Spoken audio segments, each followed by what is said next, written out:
Let's get ready to start another dynamic week here. I told you that we are in the very best part as it relates to trading. I told you this on numerous occasions and numerous recordings.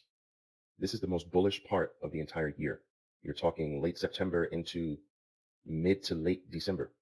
It doesn't mean that we can't have some bearish periods in that period, but overall, statistically, over the entire history of financial markets, this has been a phenomenal year. This is a phenomenal year for this is a phenomenal period, I should say, for the markets and for traders. So we're sort of seeing that effect in the market. Let's get ready to go, guys. Let's get ready to take advantage of this. Now, I'm going to do my best to point some things out for you as we go. 3, 2, 1, boom. Here we go. Okay, so most things are gapping up here this morning. Microsoft experiencing a huge gap to the upside. Microsoft has been on fire as of late, being one of the leaders and drivers of this market. Apple, all-time new highs. This is very key for me. It still continues to be one of the largest positions that I own, and I've owned Apple for going on 19 years now. So every time you see Apple performing well, I am an extremely happy camper. All-time new highs again for Apple. Congratulations to Apple. Congratulations to me. Lots of things strong here off the open. Starbucks strong off the open here. QCOM looking really interesting off the open. We still don't want to jump the gun too quickly here, guys.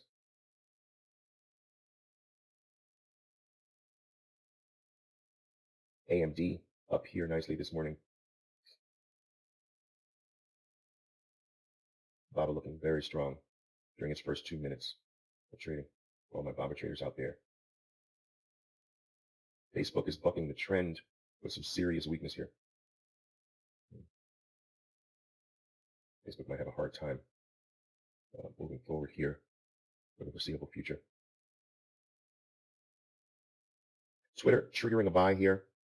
Guys, I'll show that to you really fast here. Triggered a buy above the high of this bar here.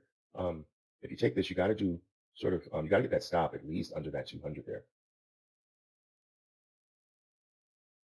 For my QCOM players, no triggered buy on this bar unless you use this bar as an anticipation. No big deal. But this is one you got to get under that 200 as well, that stop under that 200. So even if you have to play it one lot, you got to get those stops under that support when you can, even if it means going to one lot. There's nothing wrong with being a one lot trader, especially on Monday.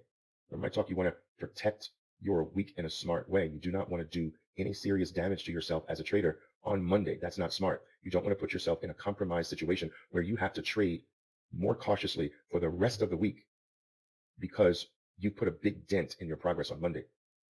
I know we're excited about coming off of our 2-day resting period and starting another brand new week, but you've got to protect your Mondays.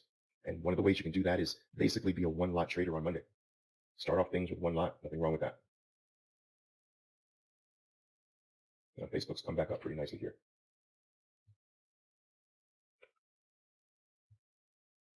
JD experiencing some follow through. As I might try Facebook as a short. It depends on how it really moves up. I'm bucking the overall market's trend here by doing this. I want you to know, but I'm going to try it. This is not for the week. There we go. Boom. Already. Let's see. Fall back there. Fall back there. Now, if it moves back up, guys, I will continue to play it. Shoot. Copy. Boom. Fall back there. Boom. One more push. Give me one more push here. You can do it. Boom. Come on. Let's go. Let's go. Let's go. Shoot. All right. I've got a few shares left. Here comes. Here comes. Here comes. Boom. I love that. Love that. Boom. There we go. Not bad. 3,400. 6 minutes into the trading day. Boom. Look at the actions. Look. Let me show you the moment. Look at the shorts. Look at the shorts. The top. Boom. Boom. Boom. That's crazy. That's how you do it. That's how you do it. Oh my God. And I got the bottom too. Guys, if you're these are scalp plays now. Why am I taking this more as a scalp situation? because I told you I'm bucking the trend. I'm going against the overall market. The overall market is very, very powerful. And so, you know, it could possibly go lower, but what I'm going to do instead of playing for a bigger play, I'm going to take a bigger size and go for the play that I know I'll get 9 times out of every 10, sometimes 10 times out of every 10. But, it's not rocket science here what I did either. I mean, this is um, it's a huge red bar to fight. Now, if I combine this bar, right, and where's the halfway mark, more or less, right there, and that's my short. Does that make sense, guys? Does that make sense? Okay, awesome. I think Bob is a short. I think Bob is a short here. There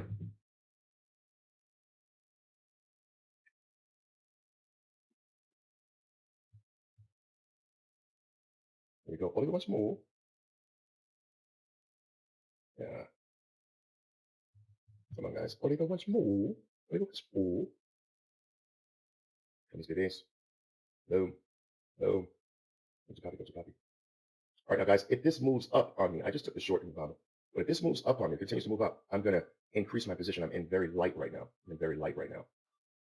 The play is actually into that red bar. That's why I'm light. You understand? So look, I'm in here, but I really want there. So I'm light here. Why am I light? Just in case it drops before that. You see? So let's just see if I get the play that I really want, or am I just going to pick up some small change here?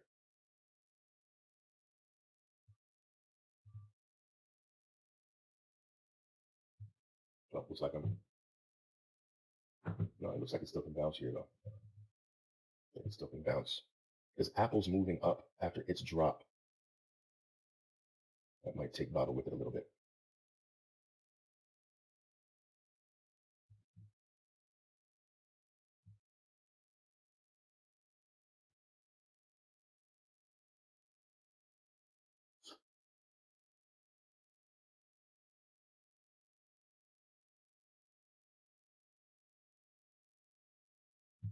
Here comes the bounce I want.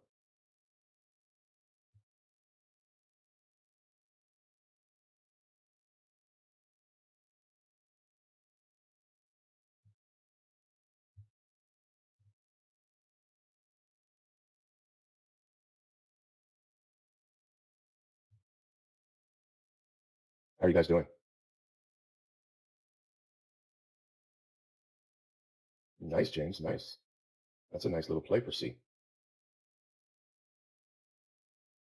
Okay, I can see that. You just got to keep that strict stop on Microsoft, Daniel, above the highs of the day. There we go. Ah, this thing wants to bounce. Bob is actually holding up really well. It's holding up really well. So this bounce could be strong, actually. That's usually what that means. So you got to be careful with this now. Forming some multiple mini tails there. You got to be careful with this.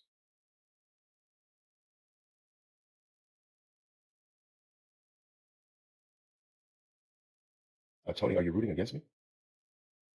Tony Medina's rooting against me, guys. It's not fair. I'm sure he's telling Apple to go up and take everything with it. I'm teasing you. I'm teasing.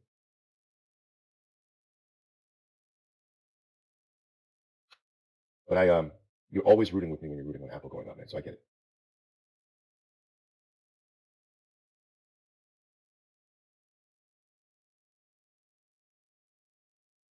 Yes, sir. Much bigger than my trading. So absolutely.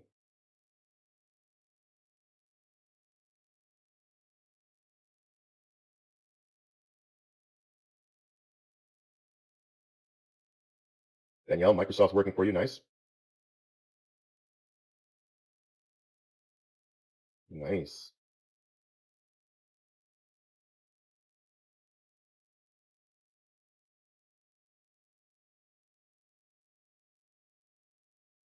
Okay, so here's that move up I'm getting here on Baba. Let's just see how it moves up. That's always the key. Is how does it move up? If it gives me too big of a bar, that's going to be a problem. So I'm watching it closely. I'm in very light here. As I said, this is the play that I really want. But I always go in light, guys. To I always go in light because 50% don't bounce. And I don't want to lose that 50%. I really don't.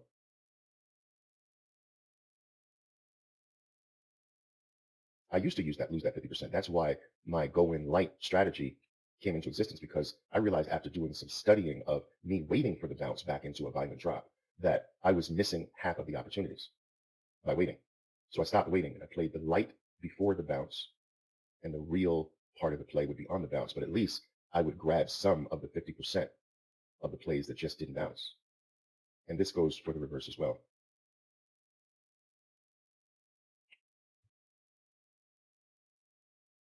Hey guys, remember I spoke to you about having a threshold for your protection mode. Every trader needs a threshold that, if hit, throws them into protection mode. What do I mean by that? Let's say that $100 is your threshold for kicking you into protection mode, which means that once you achieve $100 or anything greater than that, you protect half of your gains. No matter what. No matter what happens from that point onward, that day, you will end your trading with a minimum of one half of what you have. That's what I mean by protection mode. Now, I don't want you going into protection mode after a $10 gain and you're going to protect $5. That's ridiculous. I would suggest $100 for a lot of you as your protection mode. But once you achieve 100, you will never, ever in your life, until that protection mode level changes, you will never walk away without one half of your gains. You will shut the store down once you've lost close to one half. But you only do this once you surpass your threshold, whatever threshold you have for yourself. Now, if that $100 becomes $150 as you continue to trade, now your protectional amount that you'll walk away with minimum is 75. Once you achieve 200, now $100 will be the minimum you will walk away with that day. And so this is just being smart. Now, my protection mode is $3,500. So if I have any gains that are less than $3,500, I'll sacrifice it all on a new play. It makes no difference to me. But once I surpass, right, $3,500, I will not go home with less than one half. But I've got to hit that $3,500 threshold. That's what it is for me. Now, that changes throughout the year. For instance, in the beginning of the year, when I'm starting a brand new year, that threshold is lower.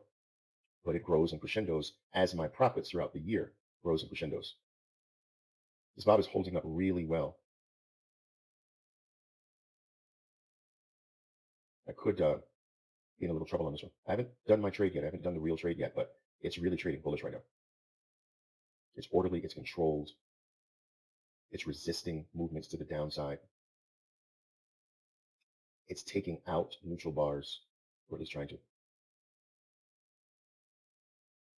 So I'm going to see how it acts up here if it gets up there around that whole number 178.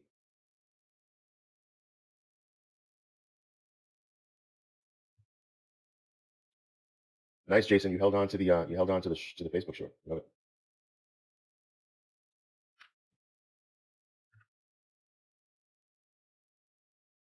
Nice. That bull 180 in Facebook now might end at the momentum to the downside.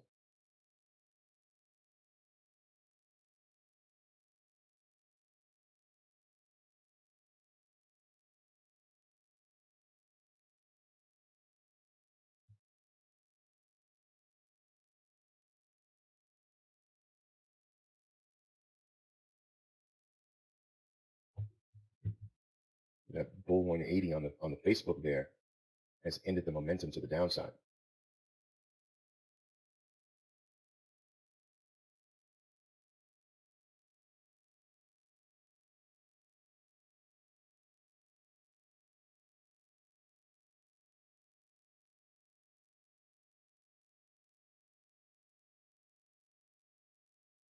What else is going on here, guys? What else are you doing? Talk to me.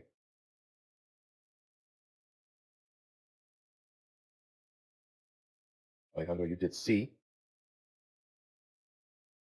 Okay, nice. Nice.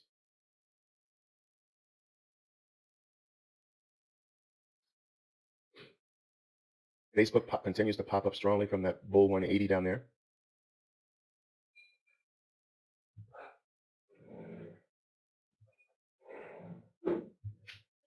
Now, not everyone in the program can trade Facebook. It's outside of a lot of traders' price range. But I still point these things out to you for a very important reason, to show you the reliability of some of the things that I taught you, so that you see it live in your face and you see the Bull 180's work. You see their reliability.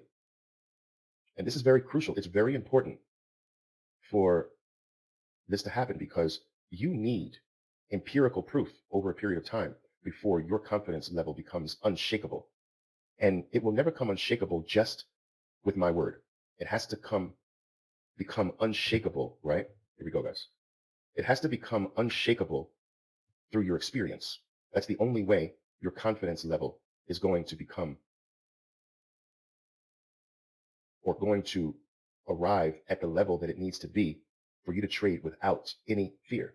And you have to see these things work over and over and over again. You know? And so I point them out every time I see you.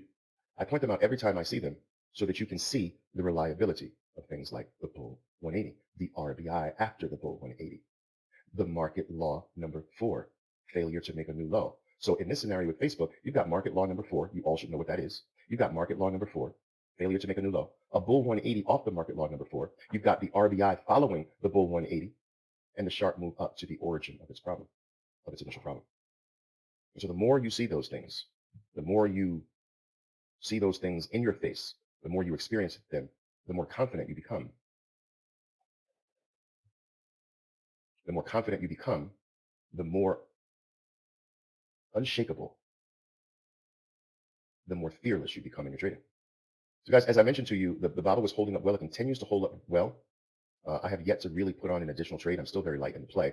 But I wanted to see if there would be any follow-throughs on these reds. And just like my suspicion, there's no follow-throughs on them. So I'm still waiting to see whether or not I just stop out of this on the small little lot that I have, or whether it truly develops into something that I can hit hard and try to turn this into something. So right now, if I stop out above the day's high, it's not going to really do any serious damage to me because I'm so small. But I want to see how this, I want to see if we can get up here around this whole number. This is the area that I want to see. I want to see what it can do up there. And if it gets up there too powerfully, then I'll do nothing and I'll just stop out above the highs and regroup or so. We'll see. This is the benefit sometimes of just trying something with one lot. It gives you more room. It gives you more patience. You stay more relaxed, waiting for the moment to come that might give you the opportunity to add another 1 or 2 lots to the play. Nothing wrong with playing like that at all.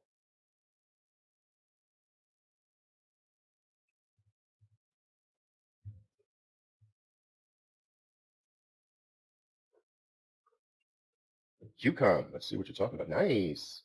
Very, very nice. Very classic play here today at QCOM. Very classic.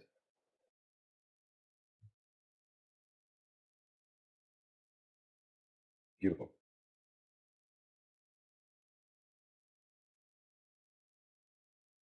Okay, Cisco had an initial run to the upside. Now it's experiencing a double dip here. I saw someone said that they were in MS.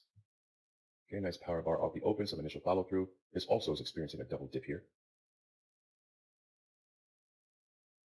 So we've got some double dips happening.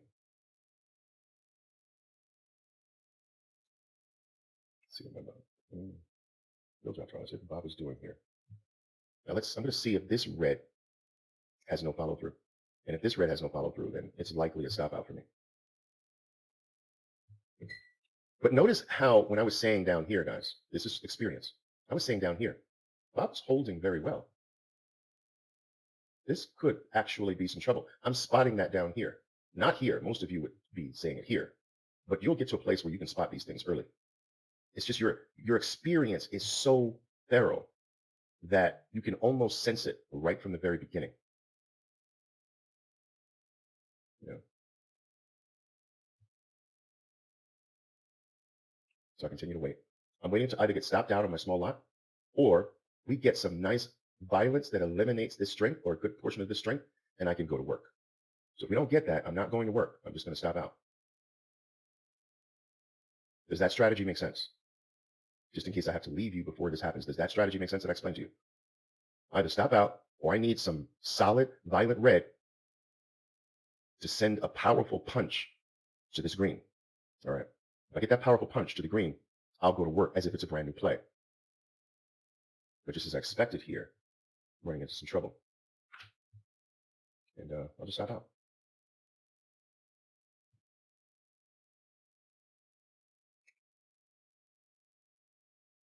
Now, what else is going on here?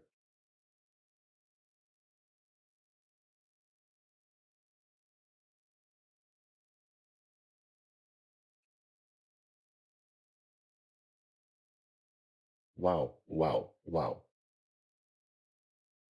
I hope you guys understand why I teach you that the Bull and Bear 180, that's the most powerful play in your arsenal.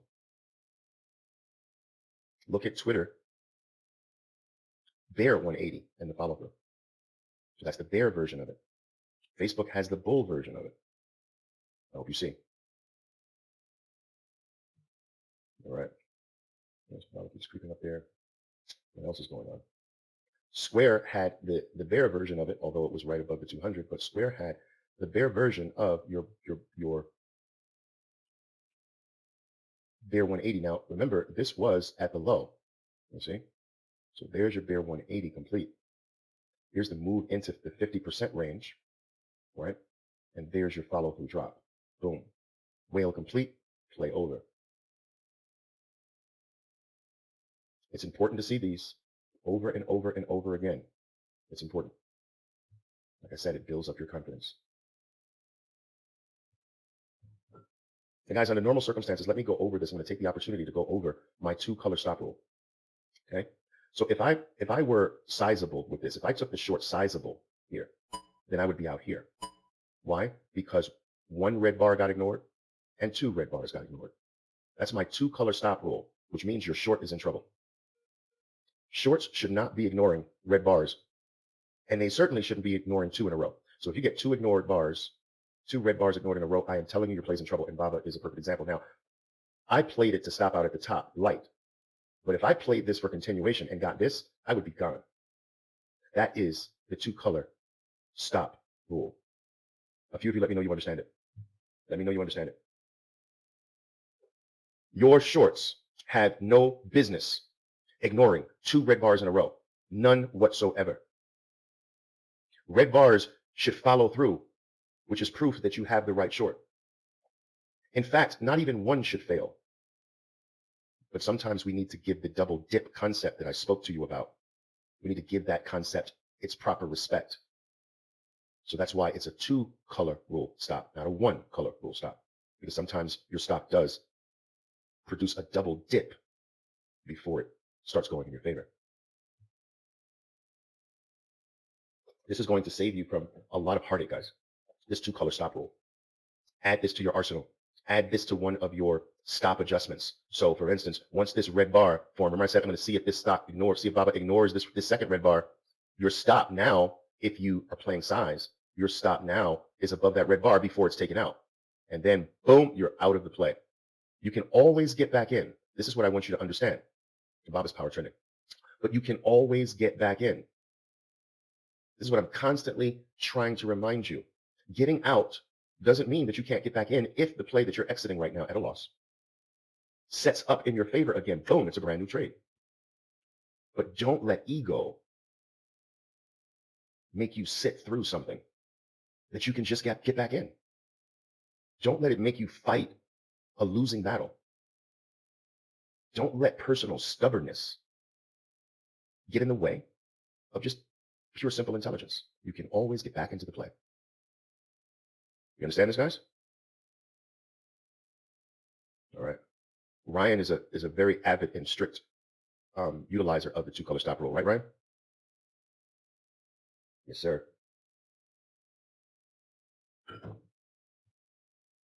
Okay, Ryan's saying he applies that unless that 2-color stop rule would stop him out near the 200.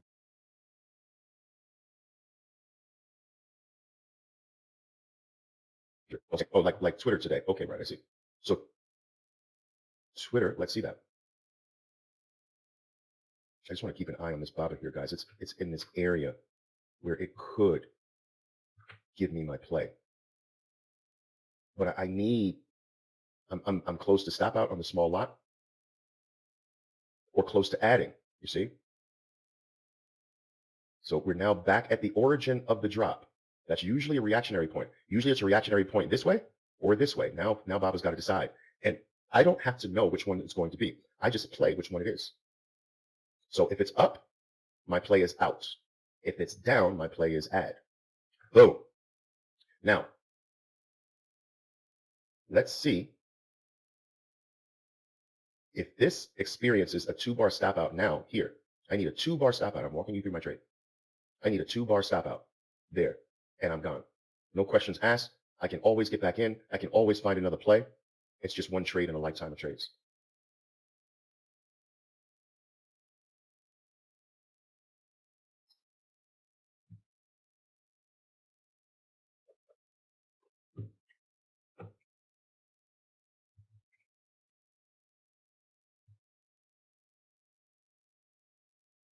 Anyway, I don't teach you to short with all indices in green. That's not entirely true, but you're right in a way, Pablo. I say shorts are not a good idea when all three indices are up big, so they traded up big. Now, gap up big is different. This is where the difference comes in. So you can have excessive gaps that paint the averages powerful, but then everything is coming down off of those excessive gaps. But still, the averages, if you just look at the average numbers, they're still up big.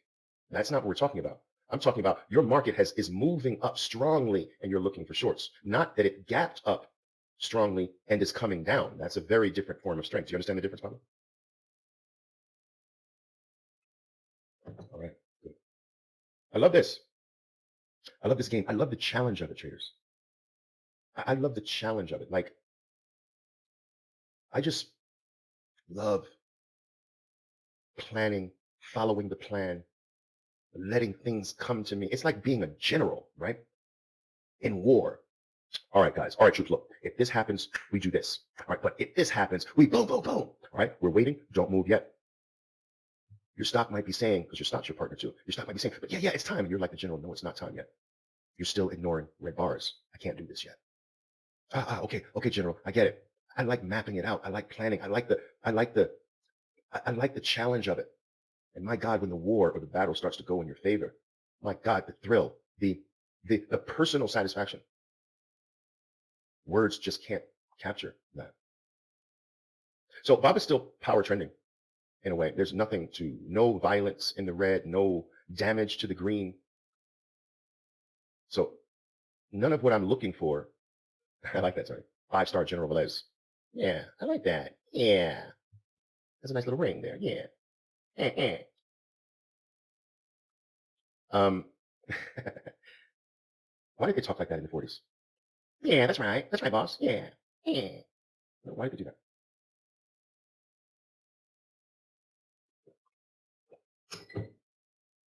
But I love it. So guys, it's important sometimes just to watch me in a trade from start to finish like this, because most of them happen in 2 minutes or 3 minutes.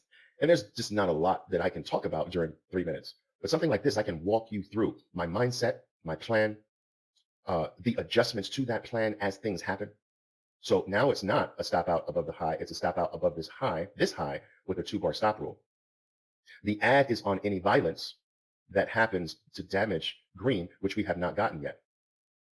All right. So no add, and this will take away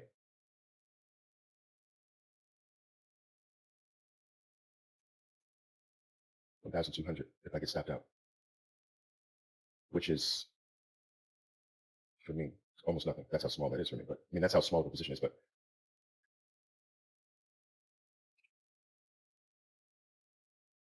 Christian, you just did Twitter, the Bear 180. I want to take a look at it, but let me just see if I can get stopped out here on the Baba. Well, I got time here. The Bear one, you took it on the Bear 180 here? Because here is late. Okay, cool. That's where you got to do it if you're going to do it. Absolutely. All right. Now, I personally, this would be a scalp play for me, Christian, because of the trap zone. See?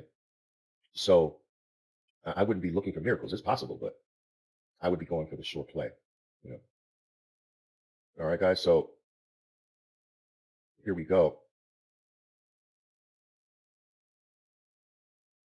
If this bar will be my first bar, if we get through the highs of this bar, this is my first bar, but we haven't done that yet. It's got to break point 37.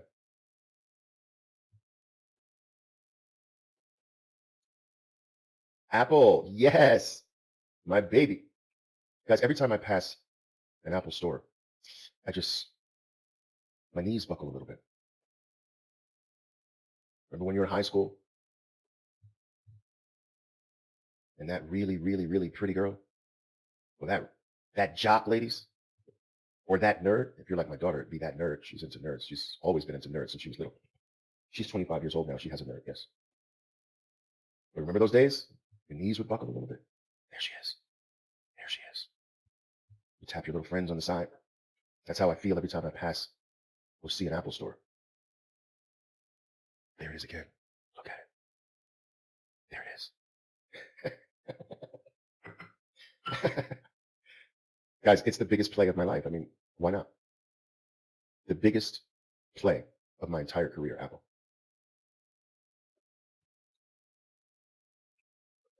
Now, in reality, that should have been Microsoft, but I didn't play Microsoft as aggressively back in the, I, I did not play it as aggressively as I did Apple. And that's why Microsoft isn't the most profitable wealth trade of my career, but it would have been if I played it as aggressively. But also, I didn't have as much money at that time because I went into Microsoft in the early 1990s, but I went into Apple in the early 2000s. See? So we're talking about a decade of difference, and Microsoft was huge. Still is huge. All-time new highs too. So it's not just when you see Apple performing. When you see Microsoft performing, you got to think of me too, like this morning. But guys,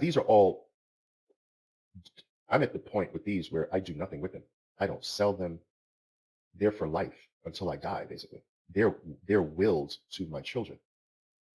And you know what? They can't sell them. That is they cannot sell what I will them. I'm just letting you know that. You should set this up with your children as well. They do not have rights to sell any stocks that I will to them. Now, they can borrow against them, which is what is normally done with people in this position. You understand? Guys, I've always been lucky. Let's see. I've always been lucky. But let me finish with this. So, okay, so I have this, what has become this huge basket of well plays now. NVIDIA from $9.50. Microsoft from $22. My last play on Microsoft is from $22. Okay. Apple from a split adjusted price of $2.65. Amazon from $7. I mean, it's a really long list. And many of these plays that I did were made public for my wealth team, right? Before I did them. So there are electronic footprints that mark the day, the hour, and pretty much right to the minute when these plays were taken. All right. At least the ones, not the ones, of course, in the early part of my career, but the last major move into the market was in, 2009, 2010. All right. All right, guys. So I'm through one and I'll stop out on the next bar.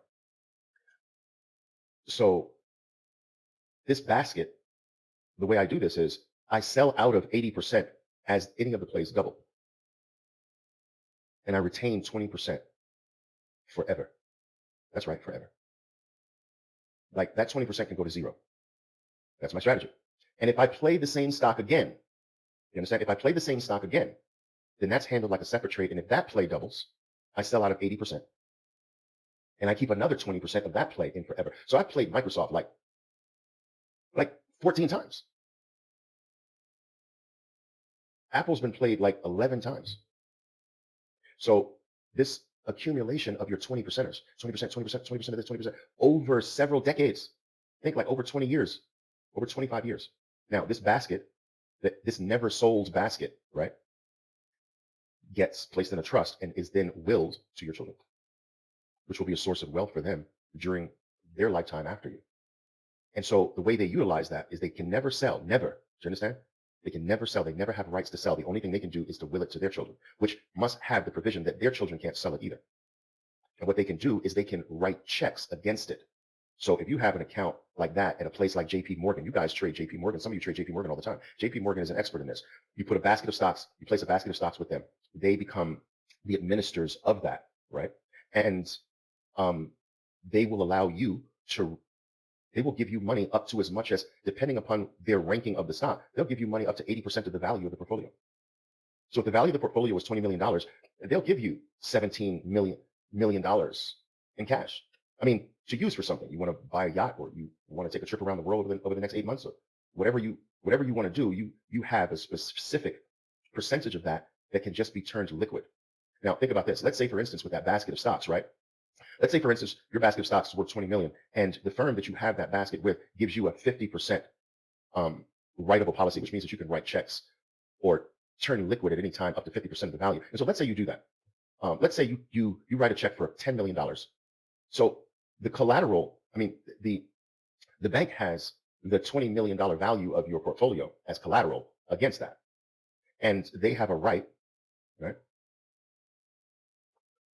to liquidate before they lose money. So if the value of your portfolio drops close to that $10,000 mark, they have the right to liquidate so they don't lose money and you lose your collateral. But what if the $10 million that you took, right? What if that portfolio doubles again? And now the value of it is $30 million. It's almost like you didn't take the $10 million. The market keeps producing it, and that's what's been happening. It's crazy. It's truly money created out of thin air. Apple creates a new high, that creates new wealth, and if you pulled anything out, it's like you never pulled it out at all. It gets replaced.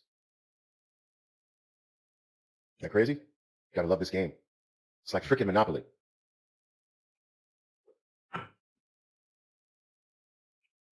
David's saying, and yeah, you can hedge yourself via options. Yes, which is obviously what I do. A lot of people ask me, Oliver, do you play options? And the answer is yes and no. I don't trade options. I just think that it's far more difficult than trading stocks. Not think, I know it is, but I use them predominantly as hedges against my wealth portfolio. So if I think the market's really toppy, I'll do some OEX puts. I'll do some puts on the OEX. So if my overall portfolio, the value of my portfolio drops, but my OEX puts explode, that insurance policy is offsetting a good percentage of that drop.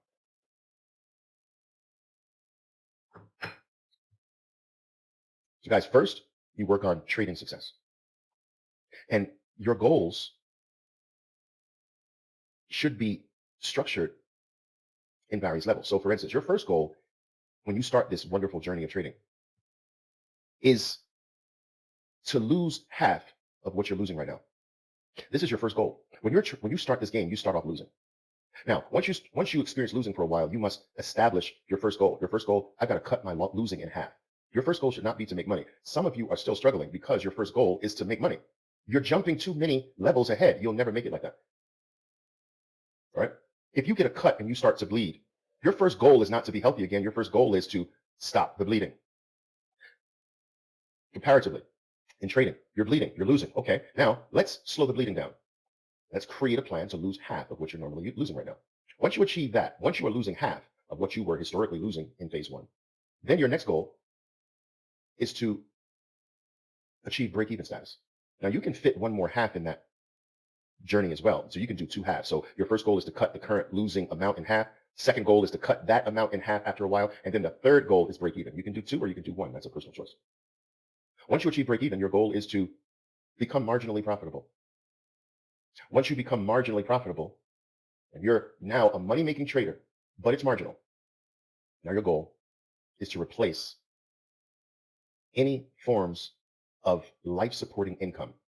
Your goal then is to make your trading, to grow your trading profits to the point where they replace your job, if that's a life-sustaining source of income, or maybe dividends, or maybe child support payments, whatever helps you live day to day. You want your trading to ultimately replace that. That's the next goal. And then after your trading has gotten to the place where it pretty much replaces any other forms of income, which means that if you lost those other forms, you'd still be okay. Once you've achieved that goal, your goal is to get to 5 times that number. Listen to me carefully. Your goal is then to get to 5 times that number, which means that you want your trading to produce 5 times what is necessary for you to live comfortably every single day. 5 times. That's the magic number. The magic number is 5. Once you are producing 5 times what you require, you and your family require to live every single day comfortably, not starving yourselves, comfortably, then you start your wealth program. You see? You start taking a percentage of your winnings and you put them into plays that are intended to last forever, just like I explained to you before. You want to play with the creme de la creme of the market today. You want to play wealthy stocks that are driving life, changing the world. And you want to start putting a portion of your gains on the wealth side. Now, you can do the wealth side, guys. I'm sorry, look at my Baba. That's the play. Guys, I've always been lucky. You can do the wealth side earlier than this. I'm just saying that you really want to seriously start doing it at that point, even if you've already been doing it, which is a smart move too. But guys, I will tell you, I've always been lucky. I've always been lucky. Sometimes you've got to talk to yourself like Trump talks to himself. I don't care if President Trump is dead wrong. He'll talk to himself good. He'll talk to himself positively. For 25 years, I've been saying I've always been lucky. Oliver, you've always been lucky. I had 1 bar to go. 1 bar to go stop out. 1. But Bob is my friend. We're in this together. We have a bond, a partnership. I freaking stuck to the plan. Oliver, you've always been lucky. My staff says this. Am I right? Whoever's on my staff, type in, don't you guys say this to me all the time? Oliver, you've always been lucky. My staff says it to me all the time. My God. Sarti knows.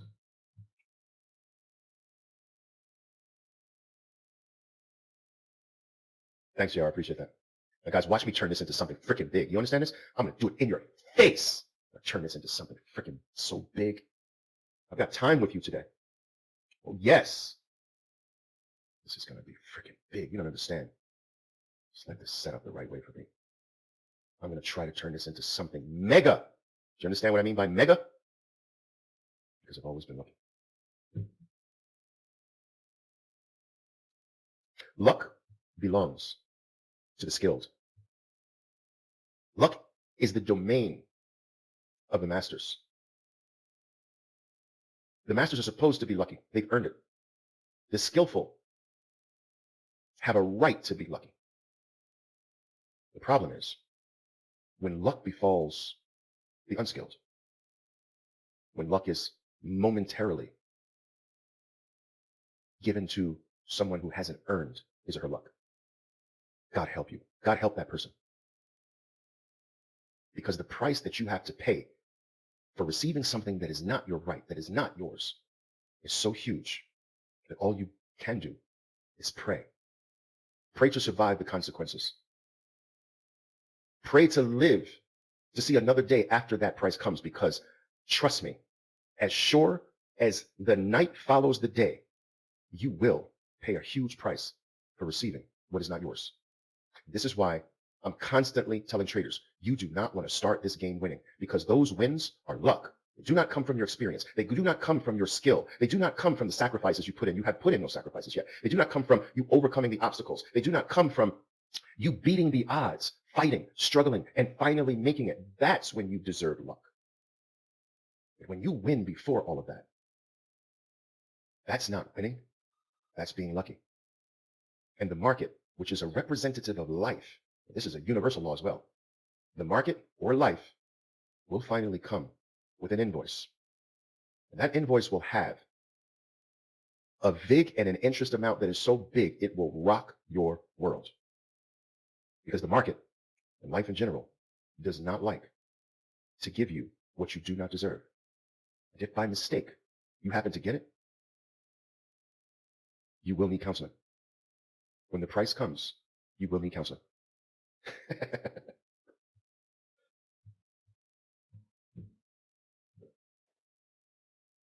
All right, guys, let's see if I can turn this into something freaking big. Let's see.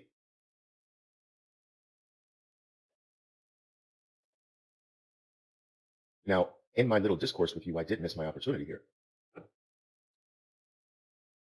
This was the bar I was waiting for, but I was running my mouth.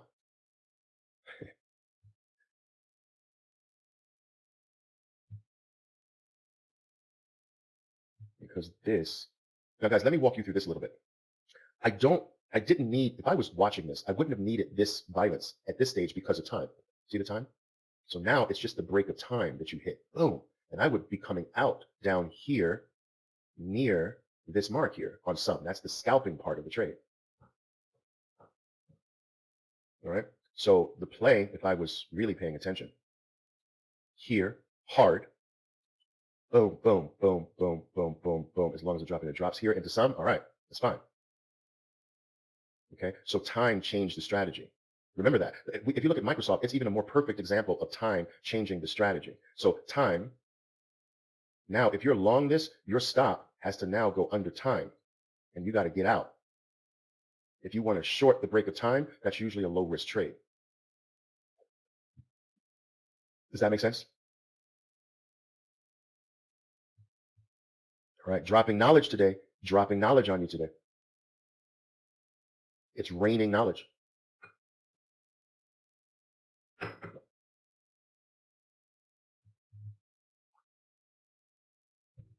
Oliver, I find it hard to figure out how to reduce my losses. At the same time, give my stocks the room to move. I'm going to try to absorb this. Ella's saying, I find it hard to figure out how to reduce my losses. And at the same time, give my stocks the room to move. No, you're mixing up the concepts. You're mixing up the concepts. There's nothing wrong with giving your stocks to room to move on your initial trade. And there are two ways to do that, right? Or one simple way is to enter with one lot, which automatically gives your stocks more room. And at the same time, reduces your potential loss because it's only one lot. So there's room and reducing one lot. But what we're talking about is your overall average losing trade. So another way to reduce, if your trades are too big, maybe one of the problems is that the big losses are on plays with multiple ads. So now reduce adding. These things by reducing adding, you're giving your play more room at the same time that you are also reducing the loss capability. You're just mixing up the concepts here. Does that make sense, Ella? One lot, less adding, dropping big bar plays for a while. All of these things, like Pablo was suggesting, RBIs and GBIs, all of these things go a long way toward giving your stocks more room and reducing the size of the losses. Eugenio, Starbucks. You do a short there? All right. Uh-oh. Is this my play? Oh, oh, let's see. Let's see. We're going to see. And guys,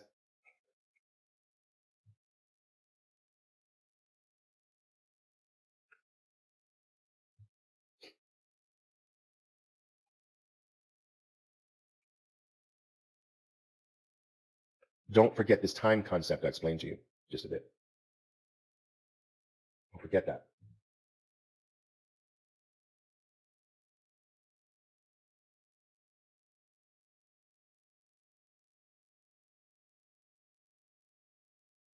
What else is happening this morning? Square has come all the way back up into its bear elephant bar range. Very impressive.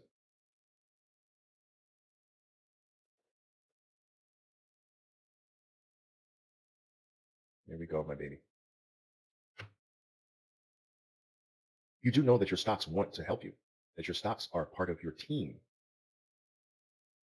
They have a responsibility and you have a responsibility in every project that you both take on. They're not your enemy. It's not you against the stock. It's just that you've got to know your role. Your role is to stop the stock when it's not performing well because your stock can't stop itself. Your stock's responsibility is to make you money. You understand? And so know your role. Some of you get the roles mixed up. You think it's your job to make money. It's not your job to make money. It's your job to stop the stock. So it's almost as if at the beginning of every project, your stock says, okay, I'm ready to go out there, boss. I'm ready to kill for you. But if they're too powerful for me, if the other side is too powerful, you got to save me. You have to save me, boss, because you know I will die out there. You got to stop me. You got to save me. I don't have brakes. I don't have brakes. I can't stop myself. So please stop me, boss. I will do my best to make us money, but you got to stop me if I'm failing. And that's the partnership you have. It's not you struggling with the stock. It's not you fighting the stock. It's not you winning the stock. You guys are doing it together. You just have to know your roles. Does this make sense? Do you understand what I'm saying? This is the right mindset to have.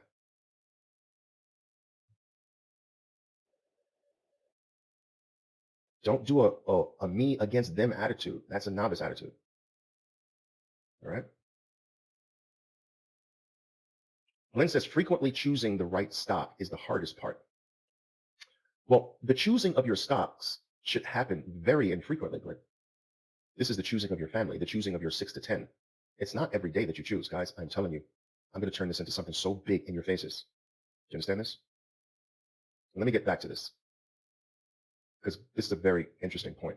Your choosing of your stocks happens once, twice in a year. After you have chosen your 6 to 10 stocks that make up your trading family, these are your family, this is your family. Then after that, your stocks choose you. Listen to me carefully, traders. You don't choose your stocks. Your stocks choose you. So now, which family member brings you the gift next? Which family member gives you that full 180 off the 200? Which family member comes with that next gift, that surge, that power elephant bar plus in the perfect position? What family member brings you the next RBI? They choose you. You stop choosing. And this is exactly the point that I'm addressing, Glenn. If you're choosing, you're still doing it wrong. There is no choice. What's the next event? In the right position. That's it. There's no choice. You're not supposed to be choosing. You're supposed to be taking them as they come. Who told you that you know that you should be the judge and say, this one, I'm not going to take that one. But, oh, you know what? I'm going to take this one, I think, but not that one. You have no right to do that. Who told you that was your right? Who told you you could discriminate? No, it's hard in your mind. That's not hard. It's not hard like a 12-year-old to just take the next thing that comes. How can that be hard? What are you telling me? You're not a child. Just take the next thing that comes. That's not hard. Stop making hard an excuse, please.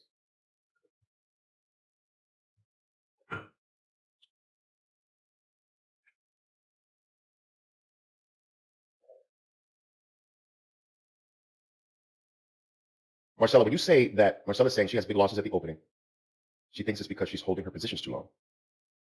She thinks she's waiting too long for the whale to be completed. And for her, it's very difficult to identify when to get out in the opening.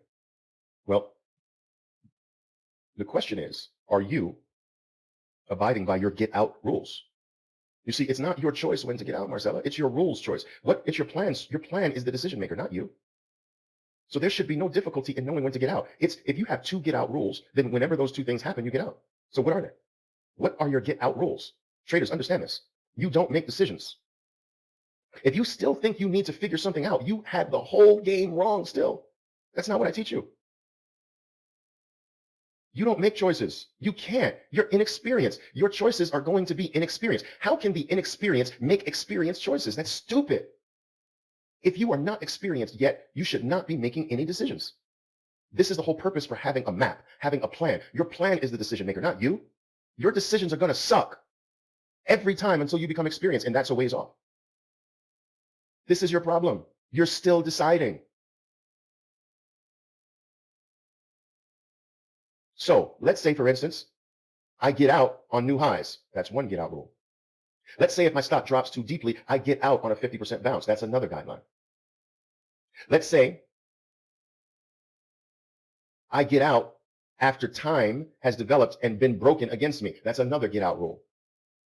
So once you have your get out rules, you just simply wait for whichever one to happen first. That's not deciding. That's just waiting. Your actions have to be rule-based. Understand this. Your actions have to be rule-based. Otherwise, you will be forced to decide in the moment. And because of your inexperience, all of your decisions will be wrong. Almost all of them. So you've got to get away from deciding. And guys, let me tell you something. If you have not done the live trading camp yet, where all of these things are dealt with in detail, I am telling you, you're just doing yourself an injustice. That is not to sell you another thing. I've always told you that that is required. Do it when you can. It's not another thing. It's always been what's required from the start. That's not another thing. Another thing is if I create something new and say, okay, now you have to do this, that's not going to happen. Live trading camp or trade the open like a boss is a requirement. You do it when you can. But all of these things are dealt with. All of them.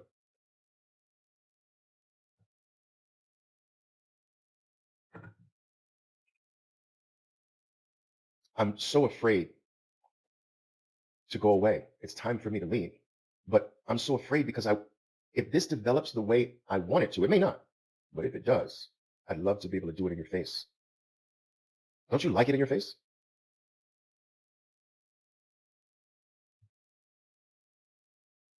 I thought so. So I'm so afraid. I gotta go though. This could pop up though. But guys, my God, let me just tell you what my plan is just in case I gotta go. If this goes, oh no, you didn't understand. Now, if this pops up, all right, then I'm just gonna, my original plan of being stopped out of here is gonna go. But my God, if this goes, I'm telling you, you don't understand. That's why I want to do it in your face. But I may not be able to do it right now. It's not gonna happen. It may not happen. Because I've got to head out.